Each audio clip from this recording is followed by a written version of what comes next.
Faremos a leitura de todo o capítulo. Vamos, se Deus permitir, estudar toda essa passagem.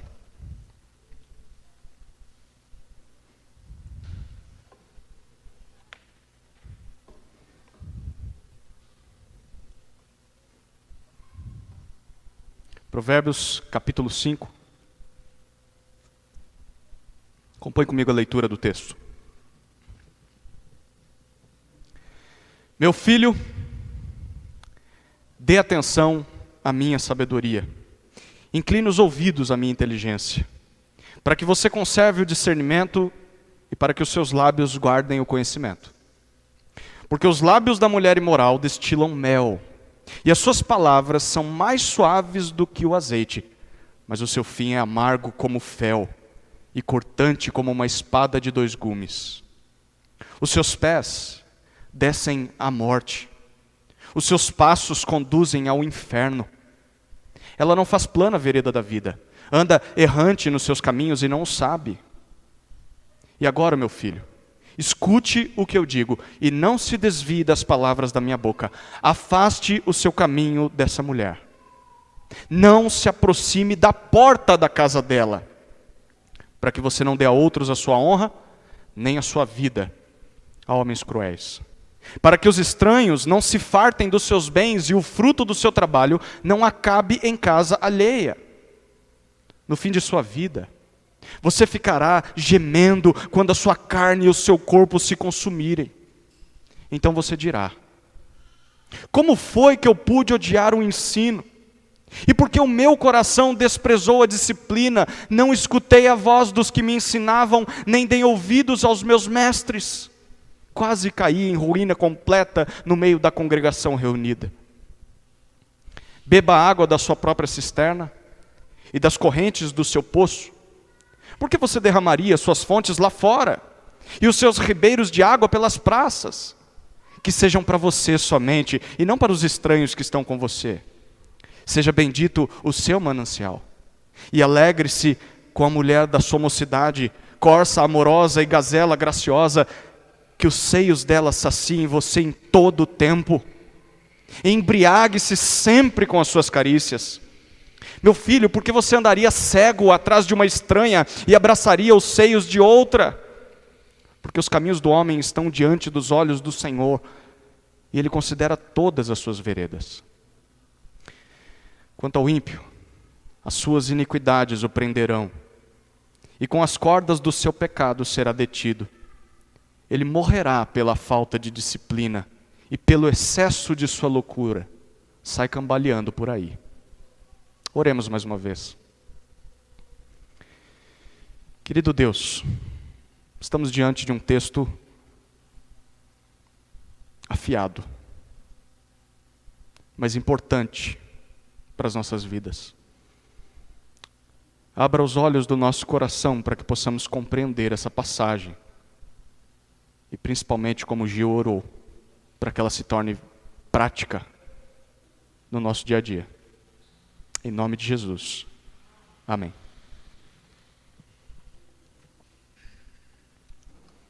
Gostaria que nós lêssemos novamente os versículos 1 e 2. Meu filho, dê atenção à minha sabedoria. Inclina os ouvidos à minha inteligência, para que você conserve o discernimento e para que os seus lábios guardem o conhecimento. Novamente nós estamos diante de mais um sermão, mais um discurso de Salomão, rei de Israel, ao seu filho, o herdeiro ao trono, que é Roboão. E mais uma vez, aquele senhor já idoso, está chamando o seu jovem herdeiro a dar ouvidos ao que ele diz. Se Roboão fizer isso, o versículo 2 nos mostra que ele vai colher 2 benefícios. Primeiro benefício, ele vai conservar o discernimento, ou vai manter o bom senso. Em segundo lugar, ele vai guardar o conhecimento nos seus lábios. Isso significa que se Roboão, que é um jovem, que está no auge dos seus hormônios, no auge da sua vitalidade, como é comum a todos os jovens, se esse jovem ouvir o seu pai, Ele será durante toda a sua vida, o resto da sua vida, ele será alguém equilibrado. Não como aqueles adultos sem noção. Você deve conhecer alguns. E ele seria alguém sábio. Alguém que quando abre a boca, transborda a sabedoria. Certo. Mas como seria uma vida assim? Existe algum exemplo em que nós conseguimos perceber claramente o efeito da sabedoria na vida de uma pessoa?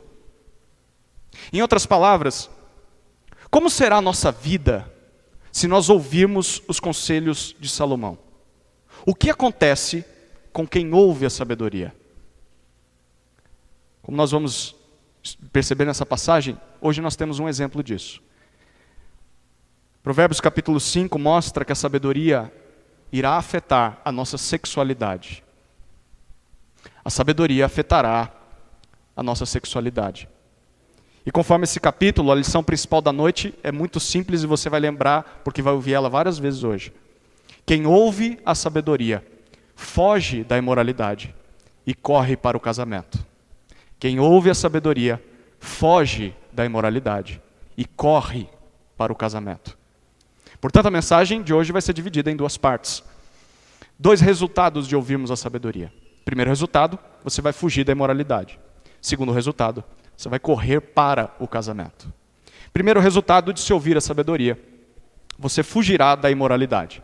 Acompanhe comigo novamente a leitura dos versículos 3 até 14.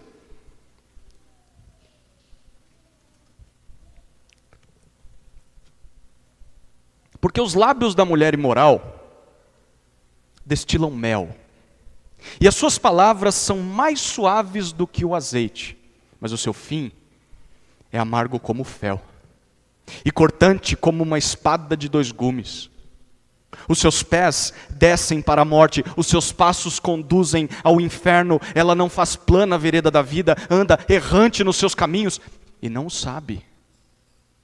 E agora, meu filho, escute o que eu digo e não se desvie das palavras da minha boca. Afaste o seu caminho dessa mulher, não se aproxime da porta da casa dela, para que você não dê a outros a sua honra, nem a sua vida a homens cruéis, para que os estranhos não se fartem dos seus bens e o fruto do seu trabalho não acabe em casa alheia. No fim de sua vida, você ficará gemendo.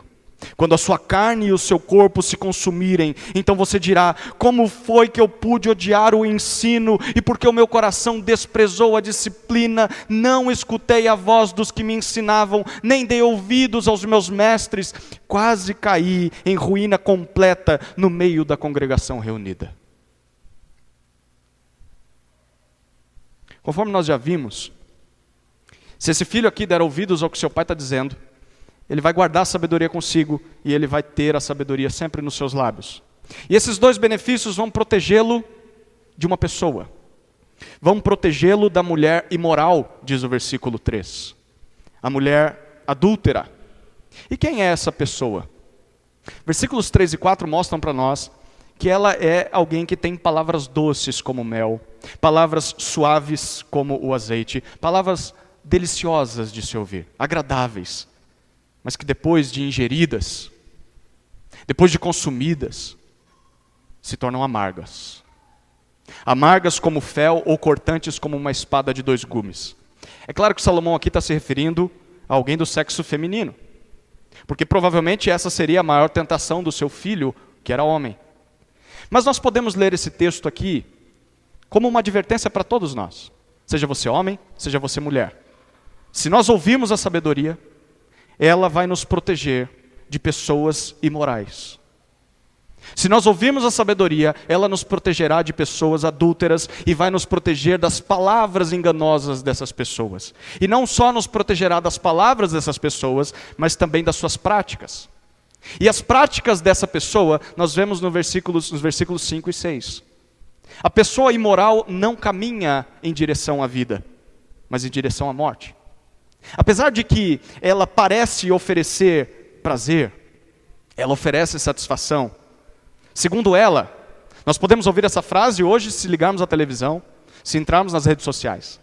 As palavras da pessoa imoral é: a melhor maneira de se aproveitar a vida é do jeito que eu ofereço. Se, apesar disso, apesar de oferecer essas coisas, Salomão disse que os seus passos conduzem à ruína. A ruína é para onde ela leva todos aqueles que se deixam seduzir por suas palavras. E o pior de tudo está no final do versículo 6. Ela sequer percebe isso. A pessoa imoral sequer sabe que é imoral e que está indo para a ruína. A vida imoral torna a pessoa cega, a ponto dessa pessoa não perceber que está indo em direção ao precipício. Porém, esse filho, ele não pode ser como a pessoa imoral. E nem nós podemos ser. Porque os versículos 7 e 8 dizem que se esse filho for sábio, ele não só vai perceber a armadilha de se relacionar com alguém assim, como ele vai fugir desse tipo de pessoa. Salomão chama o seu filho a afastar o seu caminho dessa mulher, a ponto de ele diz sequer passar perto da casa dela.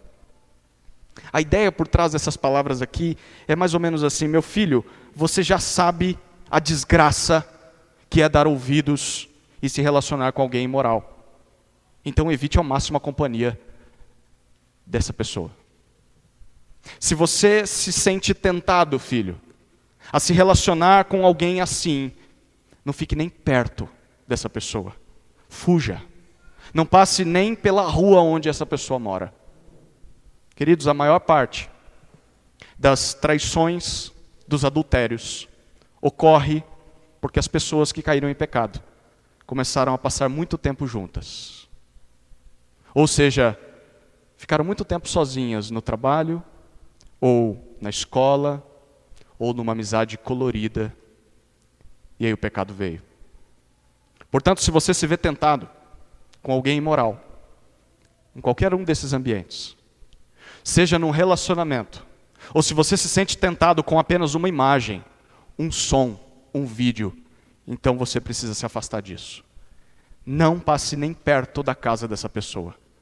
Exclua o contato dessa pessoa do seu celular, se preciso. Não acesse mais aquele site. Filho, fuja. Fuja, filho.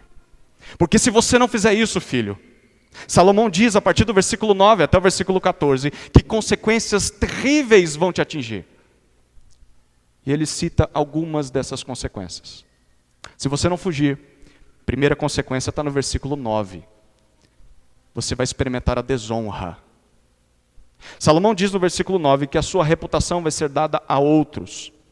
Você vai ficar nas mãos de homens cruéis. Você vai perder todo o respeito das pessoas.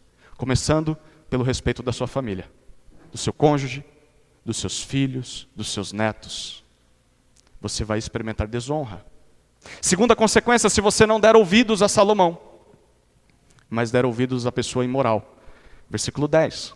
Você vai amargar prejuízo. Prejuízo. É impressionante como a imoralidade custa caro. Literalmente. Se você se entregar a relacionamentos imorais, você precisa saber que eles vão ter um alto preço. Estranhos, como diz o texto, vão se fartar dos seus bens. Quero que você pense aqui comigo. Aquilo pelo qual você batalhou tanto para conquistar, vai ser distribuído aos outros. Quero alguns exemplos? Seja pagando uma prostituta, seja a assinatura de um canal adulto, seja o valor de uma noitada ou da diária de um motel, seja a pensão alimentícia para um filho que você teve fora do casamento, para o resto da vida, seja um suborno para que a amante não te entregue, seja o sustento de uma família secreta porque você está traindo o seu casamento, seja a divisão dos seus bens depois do divórcio, enfim, a imoralidade vai te custar caro. Prejuízo. Terceira consequência, sofrimento. Versículo 11. Se não bastasse amargar desonra e prejuízo, o relacionamento imoral vai te fazer sofrer. Você vai sentir os efeitos destrutivos na sua própria pele. No final da sua vida, Salomão diz, todo o seu corpo vai se consumir. Seja por causa de doenças venéreas, adquiridas ao longo dos anos com relacionamentos imorais. Quantas não são as pessoas que sofrem com isso hoje? Seja simplesmente porque você não vai ter mais vigor. Você não vai ter mais vontade para nada. Nem mesmo para se relacionar com seu cônjuge. Quem se entrega à imoralidade sofre na própria carne as consequências dela. A quarta consequência está nos versículos 12 a 14, que é o lamento. Lamento. Esse talvez é o pior resultado da imoralidade. No fim da sua vida, depois de uma longa jornada, se entregando aos prazeres da carne, você vai perder, ou melhor, você vai perceber que só fez mal para si mesmo durante todo esse tempo. Nesse dia, Salomão diz, você lamentará por não ter dado ouvidos à sabedoria. E a todos aqueles que tentavam te alertar, não se entregue a esse relacionamento, não entre nessa, você quis entrar. Mas haverá um dia em que você vai lamentar porque entrou. Mas nesse dia vai ser tarde demais. Nesse dia você vai estar sozinho, acompanhado apenas da ruína, e vai estar ali do seu lado, pronto para te abraçar, pronto para te tragar. Qual que é o primeiro resultado de se ouvir a sabedoria? Você vai fugir da imoralidade. A pessoa imoral pode até ser sedutora, pode ser atraente, mas no final da história ela vai te conduzir à morte. Por isso, se afaste dela o quanto antes. Não brinque com o perigo. Porque se você brincar com o perigo, se você se entregar à imoralidade, consequências terríveis vão te atingir. Você vai experimentar desonra, vai experimentar prejuízo, sofrimento e lamento. Eu quero contar para vocês uma historinha. Quero contar para vocês uma ilustração. Certa vez um homem muito rico precisava contratar um motorista particular. E depois de uma rígida seleção, sobraram apenas 2 candidatos. O primeiro candidato, ele queria mostrar toda a sua destreza, toda a sua habilidade. A prova, o teste final desse homem rico era que eles o dirigissem, levassem o seu carro de um ponto a outro, passando por um desfiladeiro, um grande penhasco cheio de curvas. O primeiro candidato, para mostrar toda a sua habilidade, ele tentou dirigir o mais rápido possível. E sempre estava o mais próximo possível da ribanceira. Sempre o mais próximo possível da queda. E chegou muito mais rápido do que o homem rico esperava. O segundo candidato foi totalmente o oposto. Ele foi devagar, e sempre que podia ele estava bem distante da ribanceira. Apesar de que tenha demorado mais tempo, ele chegou com uma viagem sem muitos sustos no final do destino. Sabe quem que esse homem rico contratou? Ele contratou o segundo candidato, não o primeiro. E por que ele contratou o segundo? Porque ele disse assim, olha, eu prefiro alguém cauteloso e mais lento, mas que vai me manter longe do precipício, do que ter um piloto perito, veloz, mas que sempre vai me manter perto do perigo. Eu quero chegar do outro lado vivo, e não estar sempre próximo de cair do penhasco. Quem ouve a sabedoria foge da imoralidade. Faz como o segundo motorista. Quem ouve a sabedoria passa longe do precipício, passa longe da tentação, a aventura imoral. Há um ditado que conheci essa semana que diz assim, o mel é doce, mas a abelha pica. O mel é doce, mas a abelha pica. O relacionamento imoral pode ser até excitante a princípio. O relacionamento imoral, ele oferece prazer imediato, prazer fácil, prazer proibido. Mas ele só vai te trazer desgosto no futuro. Ele traz remorso, ele traz culpa, ele traz brigas, ele gera divórcio, ele acaba com famílias, destrói famílias, deixa famílias desestruturadas, ele produz doenças, ele leva pessoas à depressão, ele leva pessoas a crimes, à cadeia, ele leva pessoas ao assassinato e até pessoas ao suicídio. Por isso, o preço da imoralidade é tão alto que seria tolice pagar para ver. Seria tolice pagar pela imoralidade. Por isso, se afaste da imoralidade. Se você não quer pagar por essa mercadoria, se você não quer pagar o preço da imoralidade, nem levar ela para casa, para a sua vida, então nem entre no supermercado, nem passe por aquele corredor, passe bem longe de onde ela está. Quem ouve a sabedoria foge da imoralidade. Esse é o primeiro resultado de se ouvir a sabedoria. Qual é o segundo resultado de se ouvir a sabedoria? É que você correrá para o casamento. Você foge da imoralidade, mas corre para o casamento. Acompanhe comigo a leitura dos versículos 15 até 23.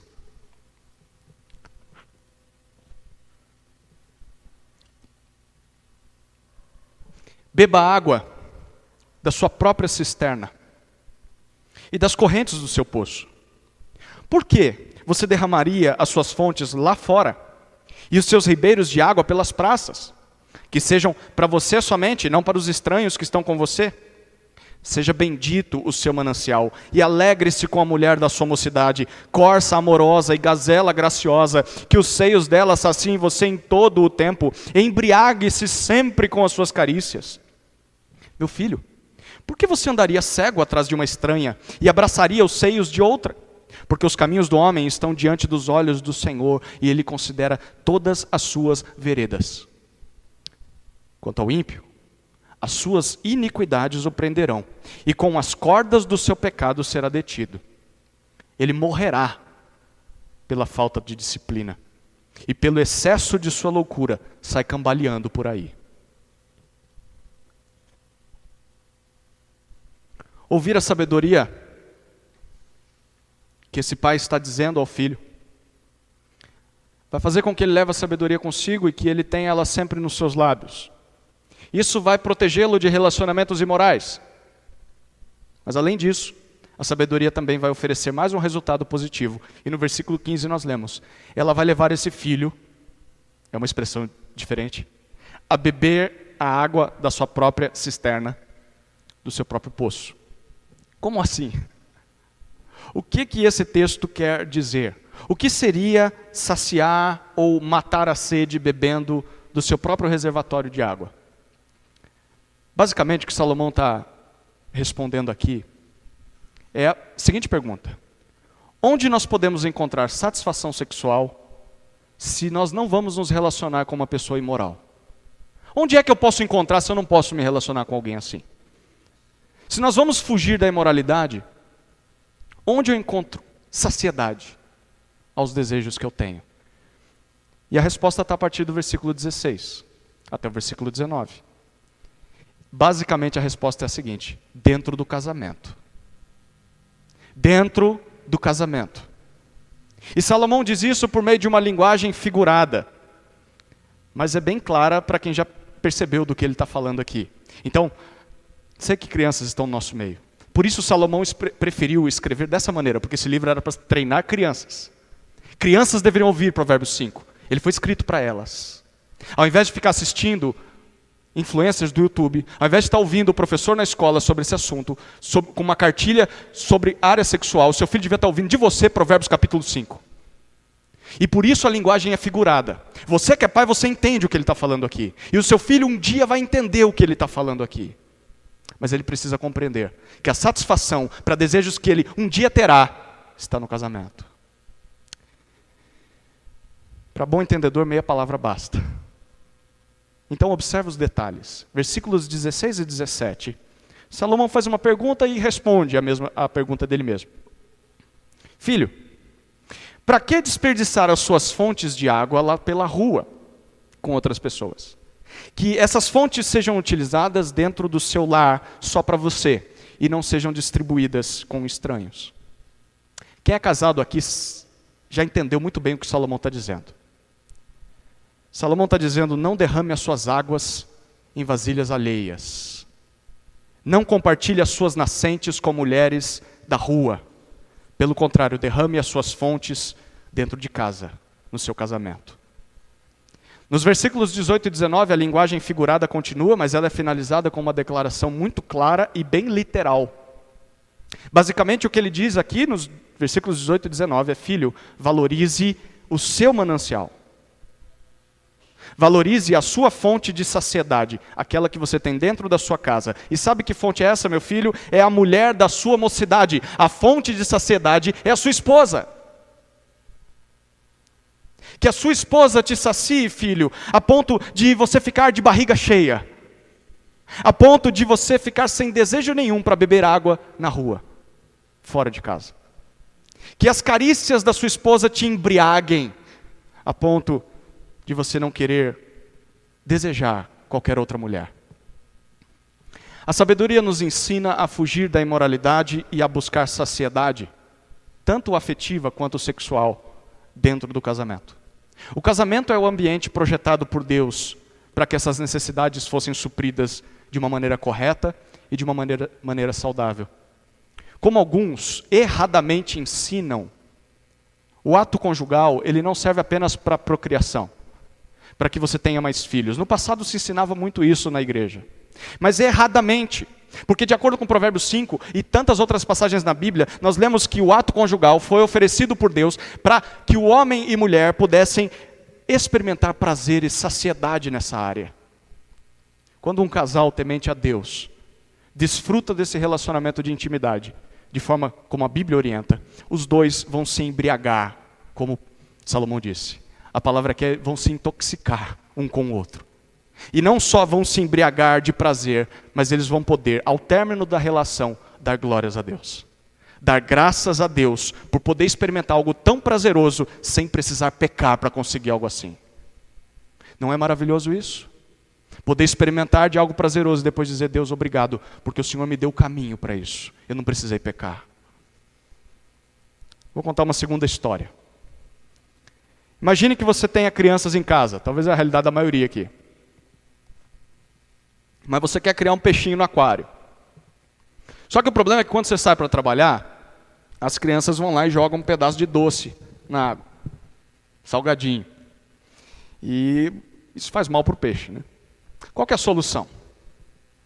A solução é que antes de sair de casa, você encha a barriga do peixe de ração. Você sacia o peixe com o alimento, que vai fazer com que ele fique satisfeito e saudável. E aí quando as crianças vierem e oferecerem porcarias para o peixe, a barriga do peixe vai estar cheia. E ele vai rejeitar aquilo que pode levá-lo à morte. Marido, esposa, você que está me ouvindo agora, você quer evitar que o seu cônjuge se alimente de porcarias na rua? Você quer evitar que o seu cônjuge se alimente da imoralidade quando você não estiver por perto? Então o que Salomão está dizendo aqui, sacia ele dentro de casa. Sacia a sua esposa dentro de casa. Invista nessa intimidade. Não negue as investidas do seu cônjuge. Lute contra a preguiça. Lute contra a falta de vontade. Afinal de contas, isso vai ser uma proteção para o seu casamento. Pode não parecer, mas será uma proteção para o seu matrimônio. O sexo dentro do casamento é a solução de Deus para a nossa satisfação sexual. A única solução que não produz culpa. Dentro do casamento é a única solução que não produz remorso porque a gente pecou. Mas produz gratidão. Produz louvor ao nosso Criador porque estamos desfrutando de algo que Ele criou. Então, se nós nos aproveitarmos legitimamente desse privilégio no casamento, nós estaremos cada vez mais protegidos contra a imoralidade, cada vez mais protegidos contra a traição, cada vez mais protegidos contra o adultério. Mas por que alguém escolheria isso? Além de todos esses motivos que já foram apresentados, por que eu deveria fugir da imoralidade e correr para o casamento? Por que eu não posso viver em relacionamentos imorais e ignorar esse papo de sexo dentro do casamento? Eu quero um amor livre. Eu quero curtir a vida, eu quero experimentar antes de me casar com alguém. Eu quero provar primeiro o bolo, para depois ver se eu vou comprar esse bolo. Por que eu não posso escolher uma vida assim? Bom, Salomão nos convida a considerar as consequências das nossas escolhas. E ele faz isso a partir do versículo 20, até o versículo 23. A primeira consequência está nos versículos 20 e 21. E basicamente é, Deus vê. Deus vê as decisões que nós tomamos na área sexual. Salomão pergunta para o filho: meu filho, por que depois de tudo que eu disse, você ainda correria cego atrás de outra mulher que não seja sua esposa? Se tudo o que eu te disse, filho, não te convenceu, então aqui vai. Versículo 21 ele diz: tudo aquilo que o homem, tudo aquilo que a mulher fizer, todos os seus passos estão diante dos olhos do Senhor. Em outras palavras, Deus vê. E Deus considera todas as suas ações. E a expressão que Salomão usa aqui é como se Deus pegasse cada atitude sua e Deus fosse colocando cada atitude sua numa balança, para no final da sua vida te dar a paga, te dar o pagamento de tudo que se acumulou nessa balança. Deus leva em consideração cada atitude sua, filho. Deus vê, mesmo que ninguém saiba, mesmo que ninguém veja a sua imoralidade. Deus vê. E aí? Vale a pena? Você vai continuar nesse caminho, filho. Mas a segunda consequência das decisões que nós tomamos está nos versículos 22 e 23. Deus castiga. Deus castiga todo aquele que prefere seguir por caminhos imorais. Percebe como Salomão chama o imoral nesses versículos 22 e 23? Ele chama o imoral de ímpio. E ele apresenta o castigo do Senhor a essa pessoa. E esse pagamento, o pagamento de tudo aquilo que ele acumulou na balança de uma vida imoral, esse pagamento é no mínimo curioso, para não dizer trágico. Porque Salomão diz que o ímpio vai acabar preso, vai acabar amarrado às cordas do seu próprio pecado. Sabe o que isso significa? Significa que o maior castigo terreno, aqui, desse lado da eternidade, sem considerar o juízo eterno, o juízo final, o maior castigo terreno que um imoral vai experimentar nessa vida da parte de Deus, é que ele não vai conseguir sair da imoralidade. Essa imoralidade, esse estilo de vida que ele tanto buscou na vida, vai ser a sua própria prisão. Ele não vai conseguir sair dali. Você consegue pensar em desgraça maior? Imagine uma vida em que você não é capaz de se livrar da imoralidade. Imagine uma vida em que tudo que você pensa é imoral. Uma vida em que você só fala disso. Uma vida em que você não consegue olhar para uma pessoa do sexo oposto e não desejá-la. Imagine uma vida em que você olha para as pessoas e apenas pensa nelas como objeto para o seu prazer. Imagine uma vida em que você nunca vai poder desfrutar de uma vida afetiva saudável com a sua esposa, com o seu marido. Pois bem, Deus castiga.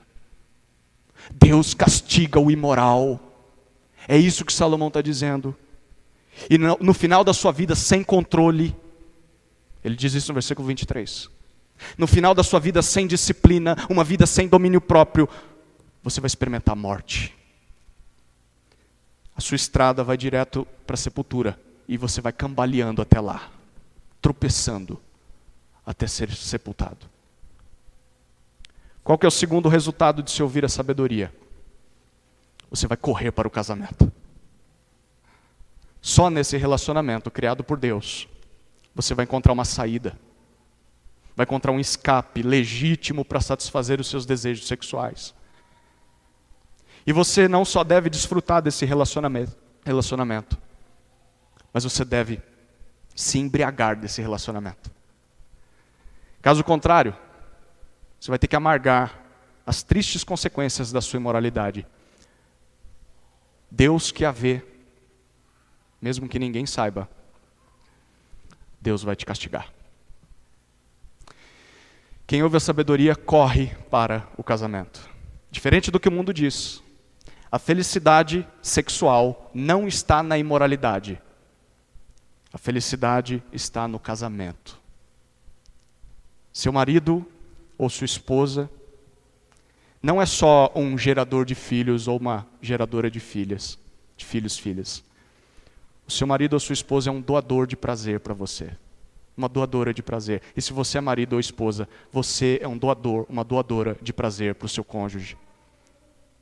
E foi Deus quem projetou isso. Então desfrute ao máximo desse privilégio. Quem ouve a sabedoria, corre para o casamento. Mas por que esse tema da sexualidade dentro do relacionamento, do casamento, e não em relacionamentos imorais, por que esse tema é tão importante?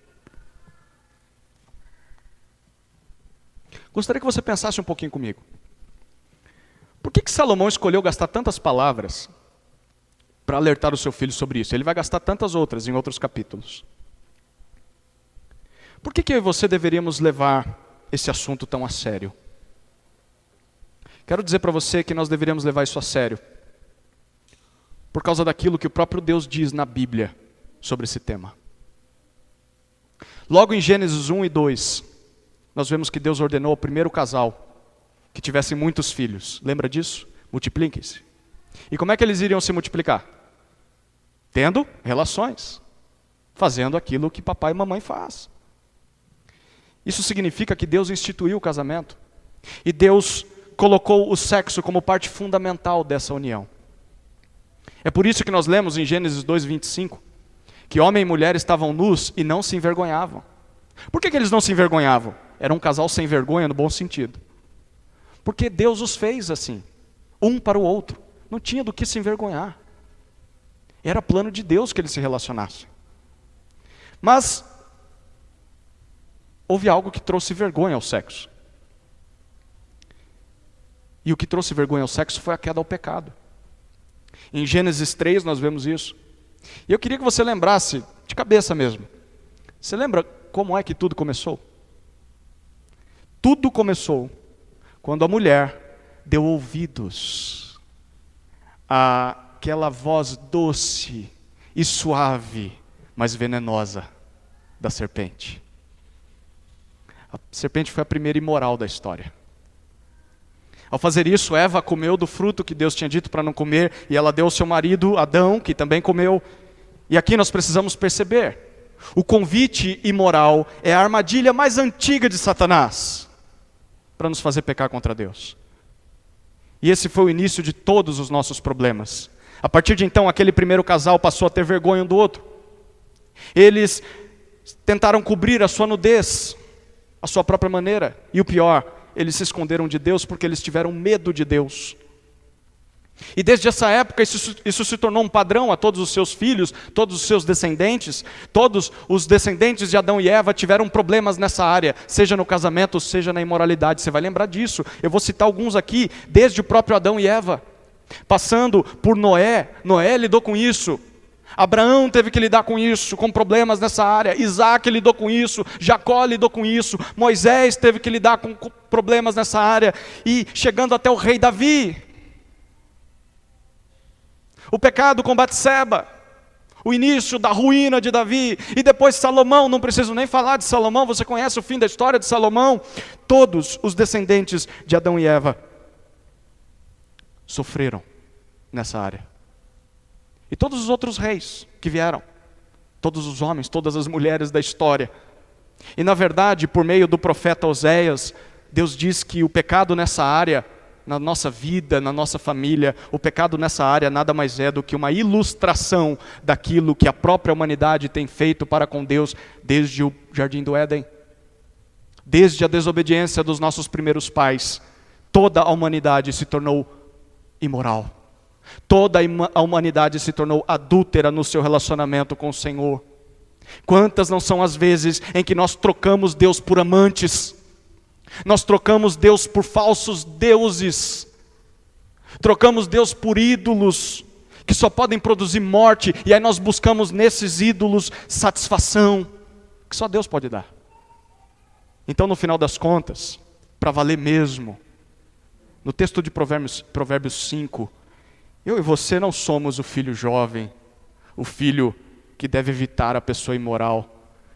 Se você for bem sincero, você vai perceber que na verdade em Provérbios 5, quem nós somos na verdade é a pessoa imoral.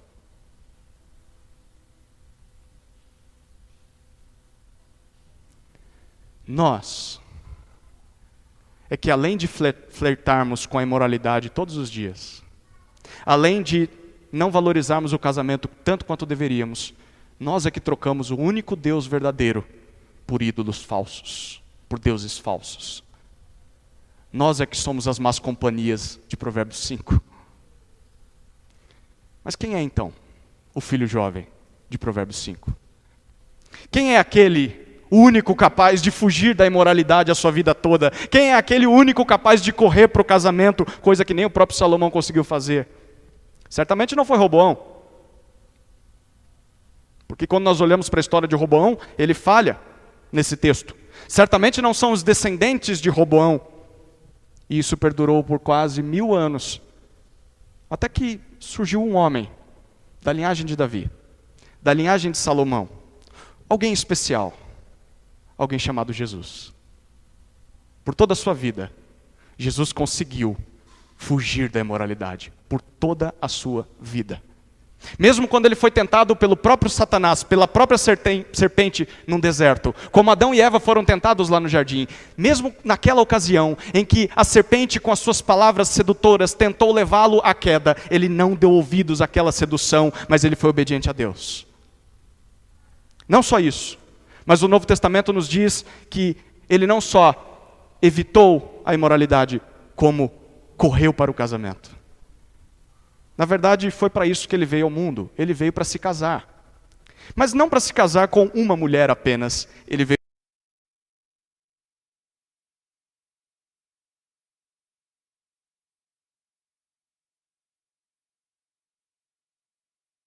são traidores de Deus, que são adúlteros, que não merecem o amor de Deus.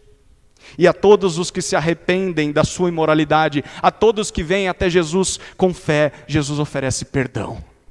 Jesus oferece perdão para todos os seus atos, todos os seus pensamentos vergonhosos. Jesus não só oferece perdão, mas ele oferece restauração diante das pessoas. Ele vai te capacitar a consertar os estragos que a sua imoralidade causou. Mas Jesus não só oferece isso, mas o melhor, ele oferece reconciliação com Deus. Por meio de Jesus, Deus perdoa todas as nossas traições constantes. Por meio de Jesus, Deus nos torna a sua noiva, uma noiva pura, imaculada. Não só isso, mas por meio de Jesus, Deus nos garante que um dia vamos nos casar com o nosso Senhor. Nos garante que um dia nós vamos viver para sempre, felizes para sempre, num relacionamento fiel, num relacionamento eterno com o nosso Criador, um relacionamento em que não haverá mais o pecado, não haverá mais a imoralidade, não haverá mais a voz da serpente presente no novo céu e na nova terra, um relacionamento de paz e perfeição ao lado do nosso noivo, o Senhor Jesus Cristo. É por isso que Paulo, em Efésios 5, diz que desde o princípio, desde Gênesis, Deus planejou que o casamento entre um homem e uma mulher fosse um espelho, como uma maquete do relacionamento entre Cristo e a igreja, entre Deus e o seu povo. Isso tudo significa que, uma vez que nós somos perdoados, Jesus nos capacita a fugirmos da imoralidade, a corrermos para o casamento, e quando nós fazemos isso, nós não só estamos sendo gratos a Deus pelo perdão, por nos incluir no seu povo, na sua noiva, mas nós estamos imitando a sua fidelidade para conosco. Porque Deus, em Cristo, jamais nos abandona, jamais nos trai por uma pessoa melhor. Ele continua sendo fiel a mim e a você, mesmo com os nossos pecados. E quando nós somos fiéis no nosso casamento, nós estamos repetindo essa fidelidade. Mesmo que apareça alguém mais bonito, alguém mais atraente, alguém com um papo mais sedutor. Se você continua fiel ao seu casamento, ano após ano, você está imitando o seu Senhor. Mas não só isso. O principal é que por meio do nosso casamento, nós temos a oportunidade de ilustrar às pessoas ao nosso redor o relacionamento que Jesus tem com o seu povo. A nossa fidelidade ao matrimônio mostra às pessoas o quanto Deus é fiel à sua igreja, o quanto Deus é fiel ao seu povo. Mas eu quero que você imagine o contrário. Imagine que você diga que crê em Jesus, mas você vive se entregando à imoralidade. Imagine que você diga que crê em Jesus, mas não é fiel ao seu casamento. O que você vai estar comunicando a Deus? O que você vai estar comunicando às pessoas? No mínimo, ingratidão pelo perdão de Deus, a sua infidelidade. No mínimo, você não vai conseguir imitar Ele na sua fidelidade. E o pior, você vai transmitir uma imagem distorcida de como Cristo ama a sua igreja, de como Cristo é fiel ao seu povo. Portanto, como será a nossa vida se nós ouvirmos os conselhos de Salomão? O que acontece com quem ouve a sabedoria? Bom, pelo que nós descobrimos hoje, a sabedoria vai afetar a nossa sexualidade. E conforme esse capítulo 5 de Provérbios, que foi a lição principal da noite, quem ouve a sabedoria foge da imoralidade e corre para o casamento. Amém, queridos? Eu quero finalizar com algumas palavras diretas a situações específicas, práticas para a nossa comunidade. Vou tomar pouco tempo. A primeira palavra é para você que está sofrendo tentação nessa área. Meu irmão, minha irmã, meu amigo que está sofrendo nessa área. Fuja da imoralidade. Considere essa noite como Deus dizendo para você, foge. Foge disso. Se você é solteiro, afaste-se de relacionamentos perigosos. Afaste-se de amizades coloridas. Afaste-se de um namoro escondido. De um namoro em lugares secretos, no escuro. Se você está lutando contra a pornografia, busque ajuda. Busque conselho de pessoas sábias e maduras que possam te ajudar. E se você é solteiro, busque o casamento. Busque o casamento. Deseje o casamento. Tem jovem dizendo, eu não quero casar até que eu termine a faculdade, até que eu tenha uma casa própria. Você vai passar quantos anos lutando com esse desejo aí dentro de você? Você acha que é forte o suficiente para aguentar? E quem diz que depois que você conquistar tudo isso, alguém vai querer você? Não fuja do casamento. Corra para o casamento. Fuja da imoralidade. Pense no casamento. Planeje o casamento. Deseje o casamento. Invista no casamento. Porque o casamento é a solução legítima e planejada por Deus para os seus desejos sexuais. Não reclame com Deus, por que eu tenho tanto desejo? Entenda que esse desejo é para que Deus te empurre para o casamento. Porque para alguns, se não tivesse desejo, nem casaria. Não seja covarde. Deus te projetou para isso, Deus te criou para isso. Mas se você é casado e está sofrendo com tentação nessa área, eu também quero te desafiar a fugir de relacionamentos perigosos. No seu trabalho, na escola, na faculdade. Saia correndo disso, antes que seja tarde demais. Também te desafio a ser transparente com o seu cônjuge. Talvez hoje à noite é o dia de chegar em casa, sentar na cama e abrir o coração. E falar, meu amor, eu estou lutando com isso. Essas são as minhas fraquezas. Essas são as minhas tentações. E talvez por anos você tenha escondido isso do seu marido ou da sua esposa. Mas está na hora de falar. Porque se você não for transparente, como é que o seu marido ou a sua esposa vai poder te ajudar? E você, marido ou esposa que vai ouvir isso, ouça com o coração, grato a Deus. Porque o seu marido ou a sua esposa poderia estar escondendo isso de você. Mas agora você sabe. E tem recursos para poder ajudá-lo, ajudá-la. E se você é casado e está enfrentando tentação nessa área, invista na sua intimidade conjugal. Invista nisso. Qual a última vez vocês saíram para jantar juntos? Qual a última vez vocês tiveram um tempo juntos? Qual a última vez? Invista nisso. Não é bobagem, é sério. E se você é viúvo ou viúva, ou se você está numa situação em que o casamento já não é mais uma opção para a sua vida, e está lutando com essa tentação, você vai encontrar forças para vencer a tentação à imoralidade. Quanto mais íntimo você tiver do Senhor, quanto mais próximo do Senhor você tiver, porque certamente o relacionamento com Cristo é mais satisfatório que o prazer sexual. Certamente. Creia nisso. Busque isso. A segunda palavra final é para você que está caído nessa área. Eu falei primeiro para quem está sendo tentado, agora eu vou falar para quem já caiu. E talvez você veja aqui essa noite com a consciência pesada, com remorso, com culpa, porque você caiu na imoralidade, ou por anos tem vivido uma vida de imoralidade. A palavra de Deus para você nessa noite é: se arrependa. Se arrependa, confesse o seu pecado e comece a dar passos para consertar o estrago que você causou. Produza frutos dignos de arrependimento. Nada feito às escondidas prospera. Então, deixe de uma vez por todas uma vida de mentira e venha para a luz. Exponha isso. Confesse. Se renda. Confesse o seu pecado a Deus. Confesse o seu pecado às pessoas a quem ele precisa ser confessado. Talvez se você é um jovem solteiro que mora com seus pais, confesse aos seus pais. Talvez se você já é casado e caiu nessa área, confesse ao seu cônjuge. Confesse quebrantado e encontre o perdão de Deus por meio de Jesus e busque restauração na sua vida. Ainda há esperança.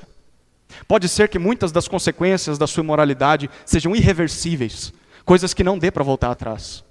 Talvez ao confessar, você vai ver que um relacionamento vai ser rompido e não pode mais ser restaurado. Talvez ao confessar você vai ter que lidar com as consequências disso perante as pessoas, vai ter que arcar com prejuízos financeiros, talvez você vai ter que encarar a polícia. Você vai ter que se entregar às autoridades, porque você cometeu um crime. Encare as consequências dos seus atos antes que o juízo de Deus venha sobre você. E mesmo diante das consequências dos seus atos, pelo menos você vai andar de consciência limpa, perdoado por Deus, em paz com o Senhor e com as pessoas que mais te amam. A terceira e última palavra final é para você que está bem nessa área. Talvez tudo que você ouviu aqui falou, estou tranquilo. Esse negócio aí não é problema para mim. Bom, então quero te desafiar a não baixar sua guarda. Continue com a guarda alta. Hoje as coisas podem estar muito bem, tranquilas na sua vida sexual, mas amanhã tudo pode mudar. Portanto, não confie em si mesmo. Dependa de Deus e mantenha-se ativo na luta diária contra a imoralidade. Porque deixa eu dizer para você, ninguém cai na imoralidade de uma hora para outra. Ninguém sai de casa pensando, hoje eu vou cometer um adultério. Não. São pequenos tropeços que te levam a uma grande queda. São pequenas concessões ao pecado que levam à ruína. Então esteja atento a esses tropeços e evite esses tropeços. Queridos, quem ouve a sabedoria, foge da imoralidade e corre para o casamento. Que essa seja uma realidade nas nossas vidas. Amém? Vamos orar, queridos.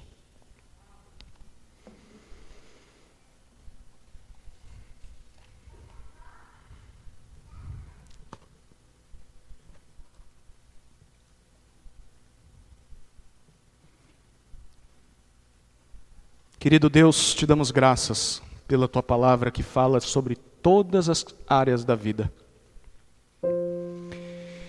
E porque nós estamos e tivemos diante de nós um texto tão prático, mas que também nos traz um alerta muito sério. Muitas vezes nós não consideramos a importância da pureza, da fidelidade, da fuga da imoralidade. E ela produz consequências terríveis. Eu oro, Senhor, para que o Teu Espírito haja nessa igreja. Que possamos dar ouvidos às palavras de Paulo aos Tessalonicenses. A vontade de Deus para vocês é a santificação, que vos abstenhais da imoralidade sexual. Dê pureza, Senhor, a esse povo. Dê pureza a nós, Senhor. Que hoje seja uma noite de quebrantamento, uma noite de confissão de pecados, uma noite em que nós não consigamos dormir tranquilos, se não nos prostrarmos diante do Senhor e confessarmos cada pecado nessa área. E que seja uma noite de libertação, Senhor. Uma noite de, talvez pela primeira vez na vida, sermos transparentes, completamente honestos diante do Senhor, completamente honestos diante do nosso cônjuge, sem medo do que pode acontecer depois. Porque o mais importante não é a aparência que nós mantemos diante das pessoas. O mais importante é o que o Senhor pensa sobre nós. Porque o Senhor vê e o Senhor castiga a imoralidade. E eu oro, Senhor, para que haja arrependimento nessa noite antes que o castigo venha. E obrigado, porque Jesus é o nosso noivo perfeito. Nós aprendemos com Ele a sermos fiéis e a perdoar.